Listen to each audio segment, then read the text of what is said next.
That fresh, huggy touch. Fresh, soft Huggy at an unbearably good price. You're watching That Was the Season That Was. We hope you're enjoying it. It was a season that produced a number of milestones and, for some players, it was a case of rewriting the record books. For one of the game's real fighters, round 2 will long be remembered. Stevie Wright made the move north when South Melbourne lost its identity at the Lake Oval and established himself as one of Sydney's finest players. He notched up his 200th game when he ran out onto the SCG to play Footscray. The game, however, wasn't a good one for Sydney. They were hammered by 62 points, giving the Dogs their first ever victory at the SCG. Two of the game's greatest players notched up milestones in round 6. Essendon skipper Tim Watson hit the 250 mark and celebrated in front of a huge crowd with a 26-point win over Collingwood. And Hawthorn stalwart Gary Ayres journeyed to Moorabbin for his 200th game. It was a mighty clash, but sadly for Ayres, his team went down by 3 points. 4 rounds later, David Cloke finally made it to 300, back playing with his old club Richmond. It was a terrific effort by the Tiger big man, whose career was up in the air after 290 games when he was placed in the March draft by Collingwood. Another former Magpie, Mark Williams, played his 200th in round 10. However, the very next week he retired after playing against his old club and was chaired from Carrara by his Brisbane Bear teammates. In round 12, when Essendon and North clashed, it was the Bombers' 1800th game since joining the league in 1897. Since that time, the club has won 14 premierships and is looking to add to that tally this year. Evergreen Geelong wingman Neville Bruns joined the 200 club in round 13 when the Cats played Carlton. Bruns has been an outstanding contributor for Geelong over the years, and on that particular day he looked like celebrating when the team led by 41 points at half-time. But the Blues fought back and recorded a 19-point win to dampen Neville Bruns' day. It was also after round 13 that the football world farewell likeable swan Rod Carter.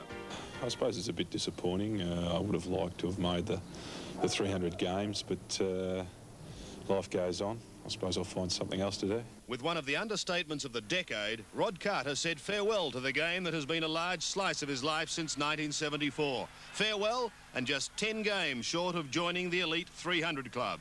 Modesty prevented the likeable schoolteacher come sportsman saying more, but behind the smile hides a disappointed man.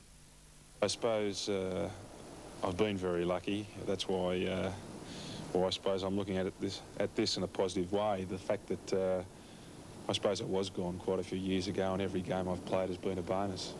It turned out to be one of the shortest retirements on record. Carter answered the call to stay and will line up again next year in a bid to reach 300 games.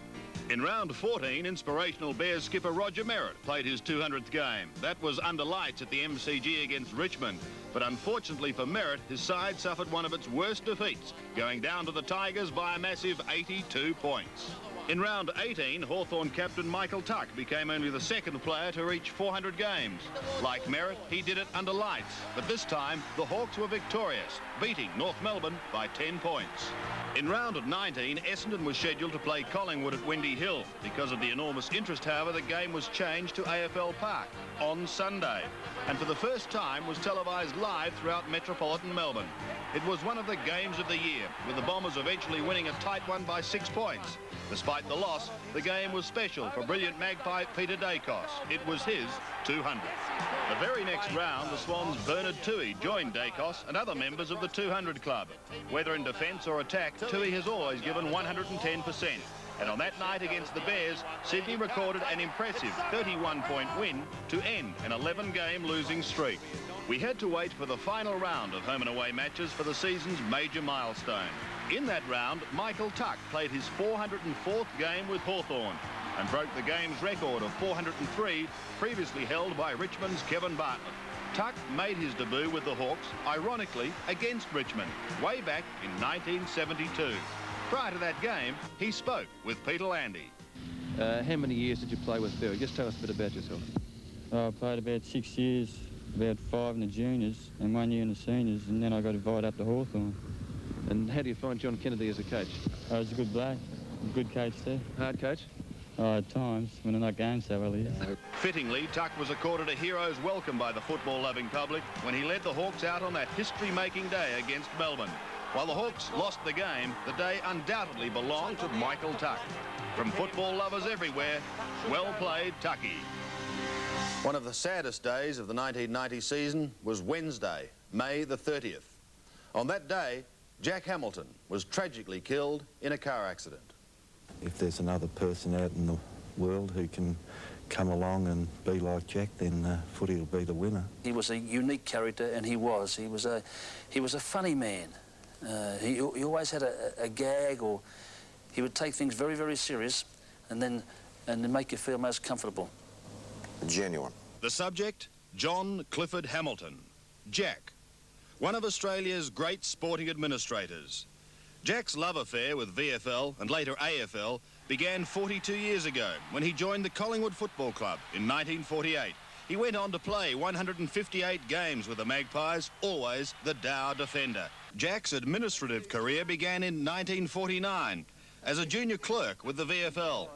After 28 years at league headquarters, he was appointed general manager in 1977. And so began a new era in football, a period of change, and change often brings criticism. Such was the case in the early 80s, when South Melbourne was transformed into the Sydney Swans. But Jack's dream was a national competition, and it was he who guided the vessel through stormy waters. And the man, ladies and gentlemen, who will call the votes this evening, the General Manager of the Victorian Football League, Mr. Jack Hamilton.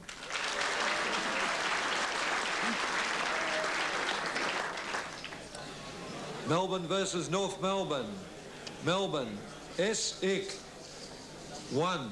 And he goes out to a dinner the other night with a dinner suit on, and his wife said, you haven't got your socks. And he said, Louis said, you'd never wear your socks if you come. Actually, what's he got on today? No socks. Oh, no. How about that? You're with us, proud of you, Jack. They'll love you in 2 racket Safeways, Jack. Jack was appointed the first VFL commissioner in 1984. 2 years later, though, he decided he'd had enough. He'd seen so much. VFL Park was a success, the game was rapidly expanding on a national basis, and Jack felt it was time to step down. But would he be interested in a job with Collingwood? Look, I've just got off Devil's Island. I'm not going to live on Alcatraz. Jack Hamilton died in a car accident north of Melbourne on May the 30th. He was 16.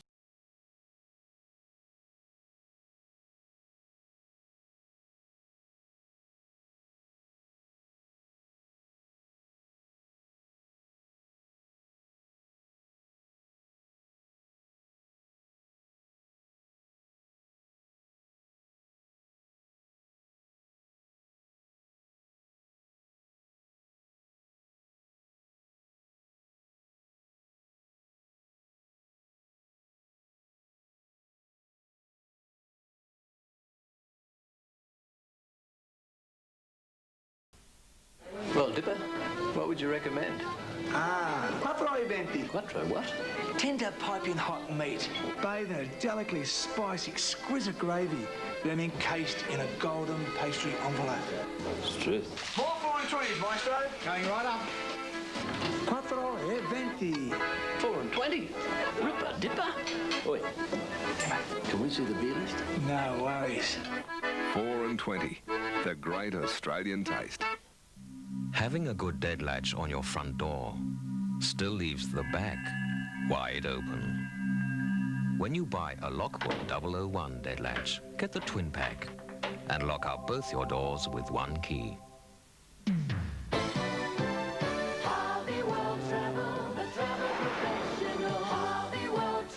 Aloha Hawaii. Creative Tours invite you to fly Continental Airlines to the paradise of the Pacific, beautiful Hawaii. Included is your accommodation, airfare, and a rental car for a day. So for some fun and sun, book now with Harvey World Travel. Harvey World Travel, the travel professional for you.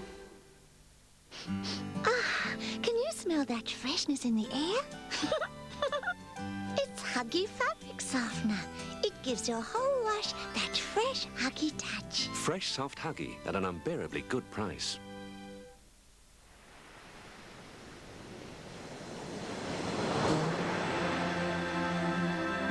We left Kuranda before dawn. A chill's still in the air. It feels like the whole world is asleep and we're heading for the coast and a little beach we know there.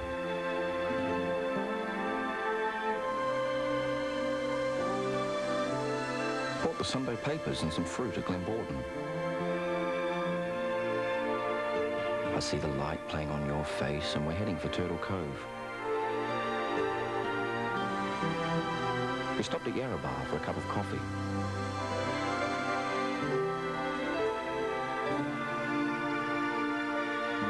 On and on, the sun feels good. And now I'm thinking to myself, wouldn't it be great if it was like this all the time? On Hey Dad. Betty thinks typing is a Chinese restaurant. Debbie wants work experience. Oh, come on, Dad. I just need a few days in an office. This isn't an office, it's a sandpit. And Betty's the teacher. Well, get on with it, Daffy. Secretary, school is starting. Then it's Full House and Jessie's got a big gig with a marching band. You feeling all right out there? Yeah! We'll take care of that. And he's not very happy. We're not spelling out the school name during our songs. Is this the sound he's been looking for? Find out in the outrageous Hey Dad and Full House Wednesday. Darcy short, Malachellus, there's no one within 10 metres of him. Ball to ground once, and he runs his full distance. As Burke leaves the ground, Ablett! Couldn't take the mark. Oh, he's a light, Gary Ablett, look at this! Here is the magician at work. He shoots towards goal. What more can you say? One of the great individual achievements of 1989 from Gary Ablett, and that earned the Geelong champ Goal of the Year. Well, here now are the contenders for the 1990 Goal of the Year. Kicks it towards full forward. Look, danced to fly. Morrissey collects the crumbs. Snapshot. He likes it. Does the goal umpire? Yes, he does. Playing short to Vanderhaar. Or Anderson, I should say, who can really kick a footy. Look at that. Is it a goal? Yes, it is. Just took too long. Winmar tries a great kick, and I reckon he's gold. What a shot. Through. Lyon, dodging and weaving. Oh, smothered off the boot by Nixon was great play.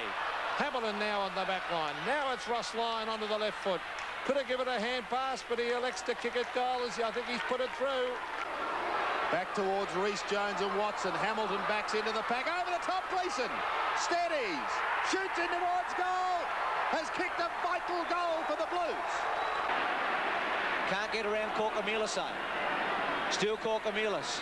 Still Corcomelis. Left foot. Good kick. Magnificent kick. What a goal. Grabbed by Justin Pickering. He was looking for Matthew Knight. Great play, Francis. Oh, and good pace too under the left foot. Tony Francis, a brilliant attempt at goal. Oh, you're losing a bit more. Mullane outside 50. Cornered by Ugle. Gets around Ugle and Wilson. Mullane for goal. A sensational kick. And Mullane's just given a roving position across centre. He might try a torpedo here. He does. And thumps it. Look at that. It's home. Uses the half-forward line, Bays and Morwood. Let's see who wins out here. Good play by Bays. That was brilliant play. He's swinging onto the left foot. Mark Bays, this will be a sensational goal.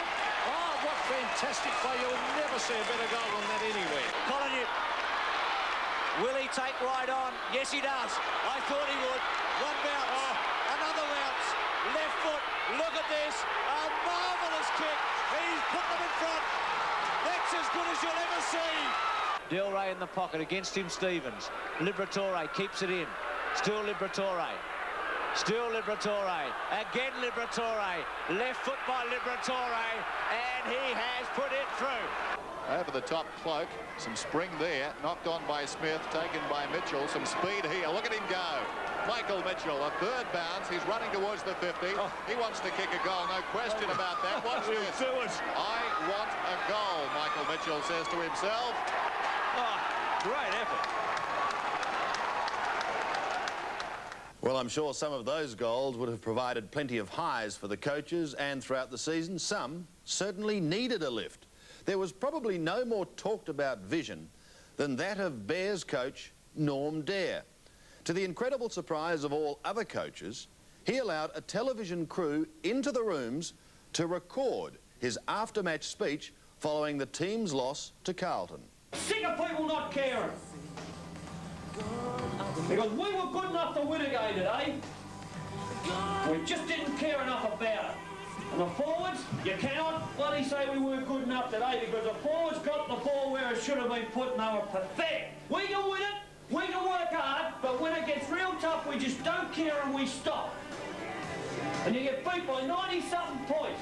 I'm telling you, it's an absolute bloody disgrace for the effort you put in. You don't deserve to waste the first half effort on nothing in the end.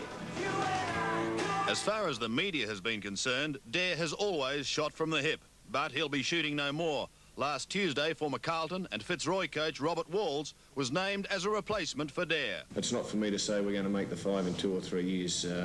If we're getting the best out of what we've got and we're getting up on, taking steps up the rungs of the ladder, well and good. I think it's going to be a long haul, and the people here at the Brisbane Bears, they will realise that too. The season produced fluctuating fortunes for several first-year coaches. Wayne Schimmelbusch's pre-season aim was to make the 5, but 6 straight losses ended that dream. The Roos, however, produced some marvellous football throughout the season and finished in 6th position with 12 wins. I've enjoyed a lot of the wins. I mean, I've enjoyed seeing some players improve under my coaching. You don't enjoy the losers. You don't enjoy the 6 losses in a row. You definitely, and it's not sort of a job you can enjoy to go there, as you say, on Saturday, be very, very frustrated and get all worked up and go home every Saturday night with headaches. I mean, you can't sort of enjoy that, but there's other sorts of enjoyment in it that you can get out of it as long as some success is coming your way. Frustration has often got the better of coaches over the years. Another first-year coach, Terry Wheeler, admits that is one of the great problems with coaching. We've smashed one phone. I think we've kicked one door in. I think the frustration just comes from that, I guess, coaches of my age, and Shimmer would be the same and Blighty would be the same, is that we're not long out of playing the game. And I think we're probably still somewhat physically capable of getting a kick, and the frustration is that we don't always see the results of the efforts on the ground that we would expect from players and that we think perhaps we might be able to deliver. Although the Bulldogs missed the 5, finishing with the same number of wins as North, it has been a rags to riches story. I enjoyed the year very, very much, yes. It's been an ambition of mine to return to the Footscray Football Club. It's been an ambition of mine to coach it, and I feel a great deal of satisfaction in that I was able to stand here and say in front of you and say that I think the Footscray Football Club can win 10 wins at the beginning of the year. And you looked at me very doubtingly. I can stand here now and say, well, we've won 10 plus. And so I do take a lot of enjoyment out of it, a lot of satisfaction out of it, but I do heed the warning of many, many coaches that next year, the second year one, that's the big test. And so all the work and energies now have to be directed towards that. Like most clubs, reigning champions Hawthorn have been hit by injuries, particularly to key players. And that has made the year an even harder one for coach Alan Jeans. Well, it's been a rather frustrating year compared with the 2 previous years where everything seemed to go smoothly for the club, but this year with injuries, suspension, and it's made it, a very difficult year. Without doubt, the disappointment of the season was Geelong. So much was expected of the Cats after the memorable grand final last year. But according to Malcolm Blight, the expectations were high, but the effort was not. Football's made up of so many components, and yeah, I think that probably in a lot of those components, if we were almost 100% last year, we probably dropped to 90% in some of those areas, and I think it just affected everybody, and we started the season off on the wrong note. Got it together for a while and then just lost some close games, and confidence goes quickly at a football club. And it was just one of those things. The whole thing became very much hard work, and we just didn't handle it from there on in. While Blight remains at Geelong despite a disappointing year, Alex Jesaulenko was not so fortunate at Carlton. The Blues cannot tolerate failure, and the axe fell on Jezza. Replacing him and returning to coaching after an administration position with the AFL is David Parkin. I guess most of us have that in our our blood. We're a bit silly, and a lot of people would probably say it was not a good decision to make. And so it's a case of take 2 for David Parkin and the Carlton club. In his first stint there, Parkin picked up 2 flags in the space of just 5 years. And I guess Blues supporters will be hoping he can emulate that feat in the seasons ahead. Still to come, the football story of the year, and a little later on, our colourful commentators. The War of the Roses had nothing on this Battle of the Lovers. But you are the worst. Because this time it's in front of 15 million people. Good evening. This is Christy Collins. With Kathleen Turner. How could you send the man I love up in a glass elevator when you know he's afraid of heights? Burt Reynolds. How can I know he's afraid of heights? He's so tall. And Christopher Reeve. He'd have to be Superman to get out of this one. Monday night, everyone will be switching channels to 7. Oil dripping from your car's engine is unsightly and dangerous. To help stop this problem, add Wynn's engine stop leak to your car's engine without delay. It's scientifically formulated to revitalise seals, gaskets and O-rings, the areas where leaks occur. Without Wynn's engine stop leak, that messy problem could soon become an expensive one. So if you see the leak, seal it with Wynn's engine stop leak. Remember, when it's Wynn's, it works. From service stations and auto stores. Jane loved the linen look skirt and embroidered top I wore Monday. Tuesday, she wanted a floral shirt just like mine. How do you do it, she said. I never see you in the same thing twice. Wednesday, I wore another new top and matching cotton pants. When she saw my new skirt, she said, you must have shares in a boutique. Friday, another pair of shorts. Tell me how you do it, she said. So I told her they were all from Katie's, just $29 each. $29? No wonder Katie's are keeping it quiet.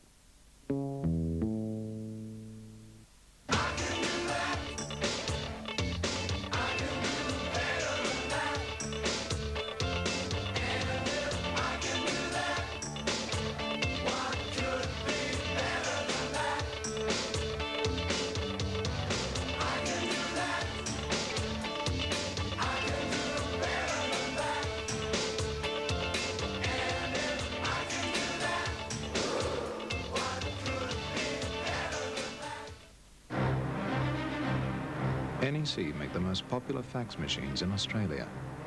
One reason is speed. Every second your fax takes to transmit interstate or overseas costs money. NEC make a NeFax that's so fast it can transmit a page in 9 seconds. Other faxes can take much longer. Being fast keeps us one step ahead. No fax beats NeFax.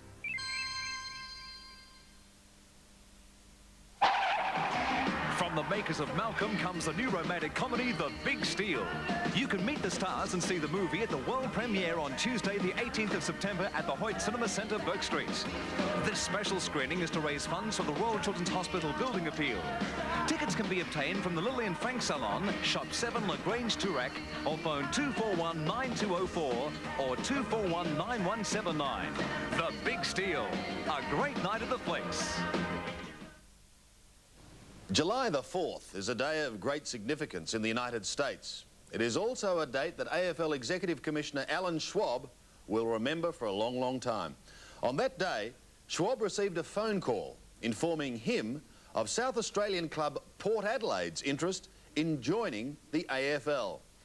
Just 3 weeks after that date, Port Adelaide was headlining around the country. The first inkling the public had of a South Australian team joining the AFL was on July the 29th, when the Sunday Age reported secret negotiations between the AFL and Port Adelaide. The very next day, the deal was sealed.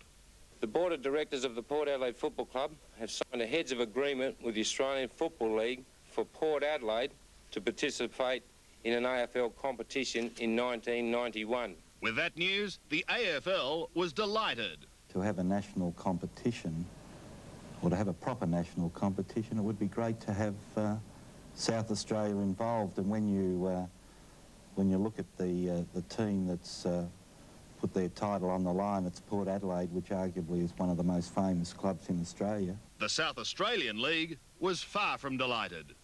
I was very disappointed. I was very upset, and I felt very let down by it all. Crisis talks quickly followed, and Port Adelaide was given an ultimatum: withdraw their bid or risk being thrown out of football in South Australia. Port defied the directive, and then the SANFL appeared to switch tack, offering to field a team in the AFL. I wouldn't call it a complete turnaround, Andrew, because the terms and conditions which have been offered to Port Adelaide were never offered to our league. I would have to say that it has certainly accelerated our thinking in the matter. But the AFL only wanted Port, and so it was put to the vote by the 14 AFL clubs. Our club's position would be that we'd prefer to see a bit of longer time to consider the matter. What we're interested in, what's in the best interest of the Richmond Football Club. I think it'd be very disruptive to the whole community in South Australia, and I believe that for the right development of football, it ought to be backed by the State Association. Our club's mind was made up Thursday night and hasn't altered. Not surprisingly, the majority of clubs opted for a deferral. The saga then took another turn, out of the boardroom and into the courtroom. South Australian team Glenelg won a Supreme Court injunction stopping Port Adelaide having any further negotiations with the AFL. Other South Australian clubs were quick to follow. Port went back to court to try and have the injunction lifted. Again, the club failed, but Bruce Webber was not deterred. Yeah, we'll play by the rules, and I think the plan's spelled out pretty well. Trial dates have got to be set, and they're basically in place now. But we will not give up. We will continue. On the 20th of August, AFL club directors again deferred their votes on Port's entry, this time till the 19th of September. That deferral gave the SANFL new hope that its proposed composite team would be accepted in due course. We followed up with a letter yesterday confirming a commitment to support that proposal and to also say that our league was anxious to have further discussions with the AFL Commission. But Ross Oakley was adamant. Port Adelaide was the Commission's primary choice. Our objective in all this is to get a team from South Australia into the league. We felt the best strategy to do that was to get Port Adelaide into the competition. This resolution doesn't change that particular strategy at this stage.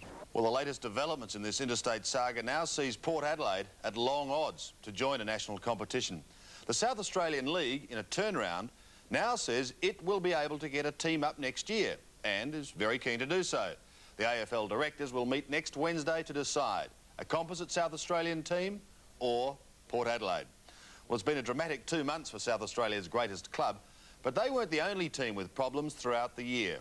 We'll be back with those after the break, along with the season's outstanding individual performances. Hello again, Kim Sporton in the 7 newsroom. And Australia's Wayne Gardner has just crossed the finish line at Phillip Island to take out the 1990 Australian Motorcycle Grand Prix. He was followed by fellow Aussie Michael Doohan. In other news, police investigate 3 weekend deaths. Former Quintex chief Christopher Skase back in Brisbane for tomorrow's court hearing, and transport unions question government priorities after yet another tram accident. Details at 6. 6 o'clock weeknights, 7 nightly news with Jennifer Kite. You can do it with McEwen's, 'cause we've got a million things. McEwen's Big League Bargains kick on with a Ryobi cordless drill, only $159, save $30. Save $20 on Ryobi's 184mm circular saw, only $129. Ryobi's 500-watt electric Scorpion, only $135, save $14. Save $17.95 on a Ryobi Easy Driver, only $65. There's Big League Bargains store-wide, and remember... You can do it with McEwen's, 'cause we've got a million things. Val Doonican's superb new album, Songs from My Sketchbook, a musical journey through his beloved island. And for the very first time, a video cassette is also available, Songs from My Sketchbook, for a limited time at all good record stores. From now until the end of September, every Suzuki Swift comes with $500 worth of Shell Ultra, Australia's #1 unleaded petrol. And since Suzuki Swift is Australia's #1 economy car, that goes a very long way. Up to 18,000 kilometres highway driving or 14,000 kilometres city driving. So line up for your Suzuki Swift now from only $11,990 plus enough free petrol to go a very long way. More copying paper.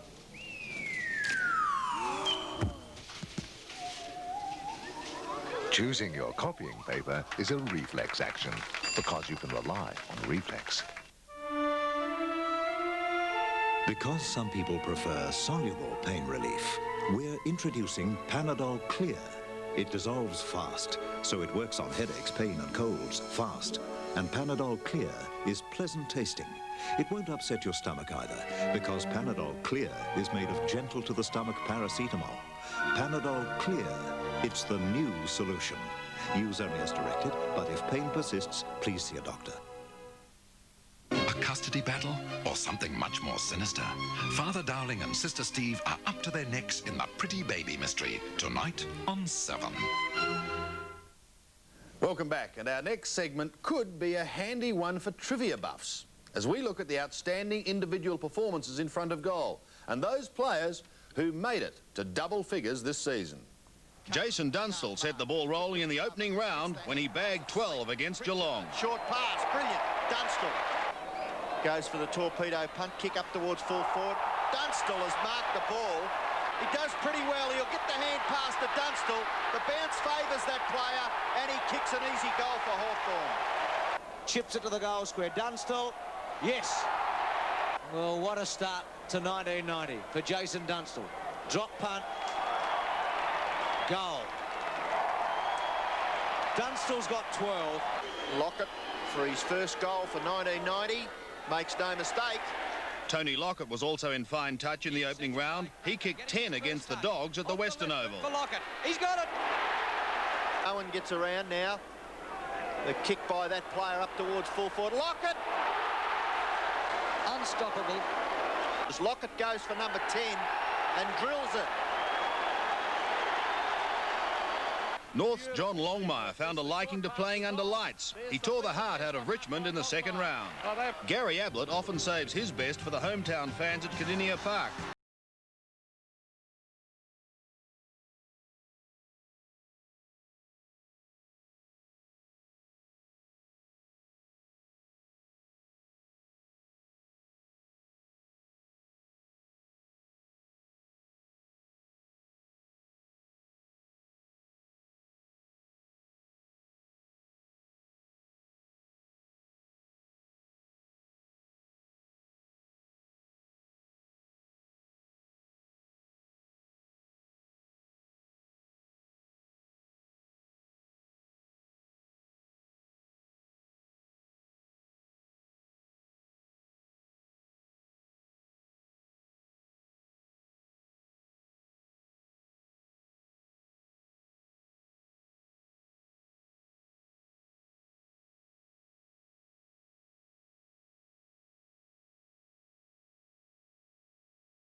Just look for him every time.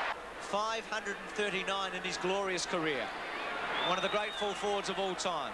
High drop punt and straight as a die. Morrissey. Full forward, Dunstall. Dunstall. Hudson took his eyes off it, had time to recover. Kicks it to Dunstall, and he takes the mark. And this could be his 11th. Jason Dunstall, it's pretty close. The Hawk fans behind the goals like it. 1990 was a tough year for Footscray in more ways than one. Firstly, they fought for survival and won. Then there was the case of the $50,000 cheque from the Bulldogs Trust Fund, reputedly paid to the girlfriend of Brad Hardy.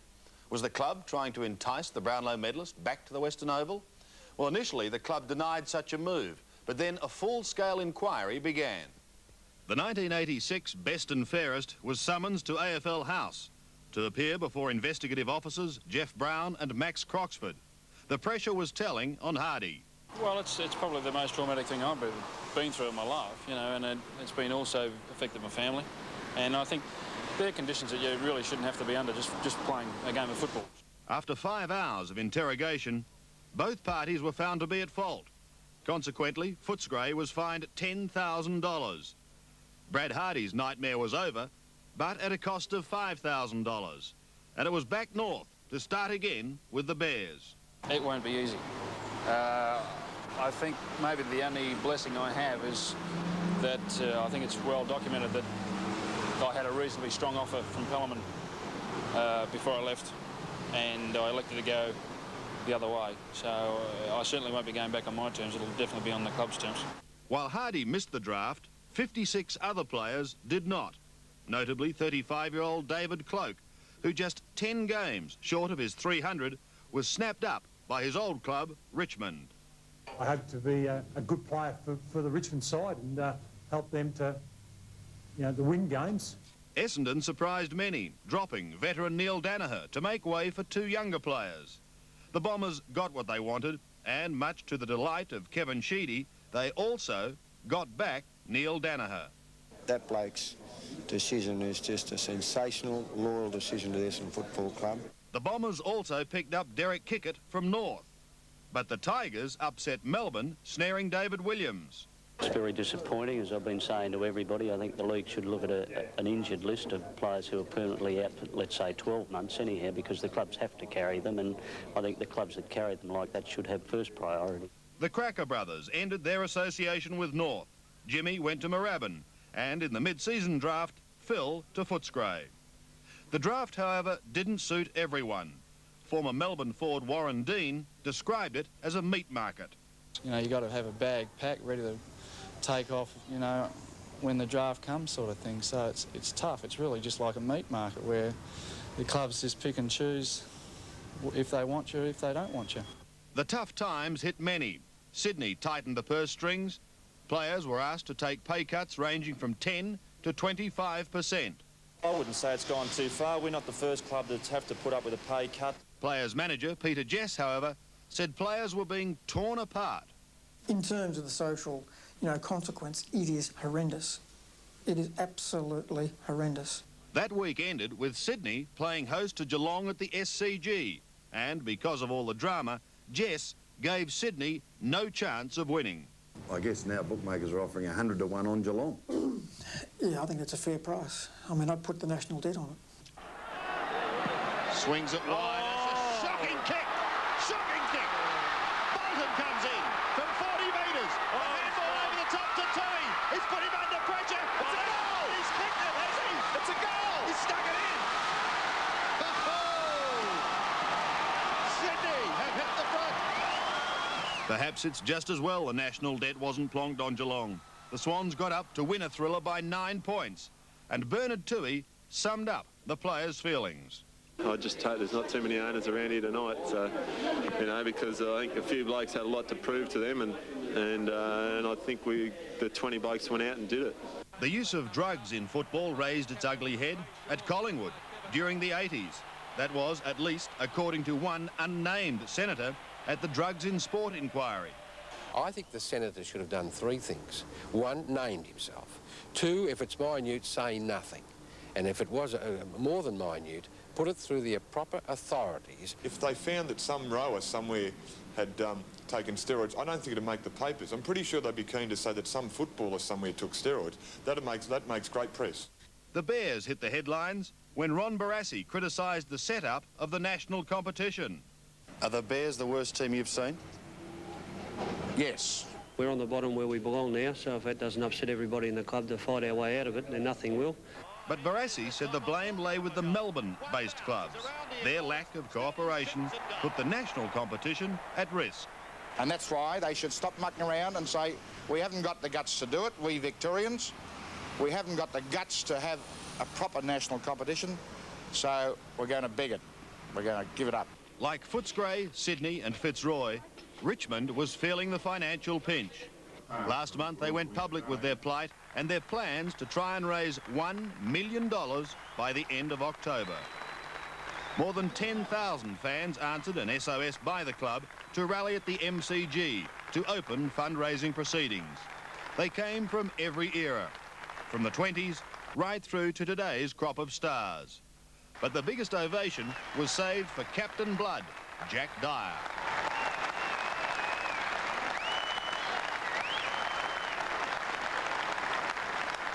Everything that happened in my life, I think, a little touch of the Richmond Football Club of had.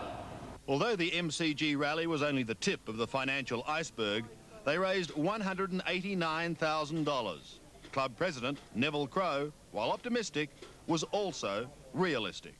This is desperation stuff. If we don't get this money by October 31, we're out of business. And while time's running out for the Tigers, they do have more than 1/3 of the required monies. But with still a lot to raise and little time, it won't be easy. On the subject of things not being easy, Fitzroy's Rod Curley-Austin found the going tough in the coaches' trenches and has paid the price. Coming up shortly, commentators at work.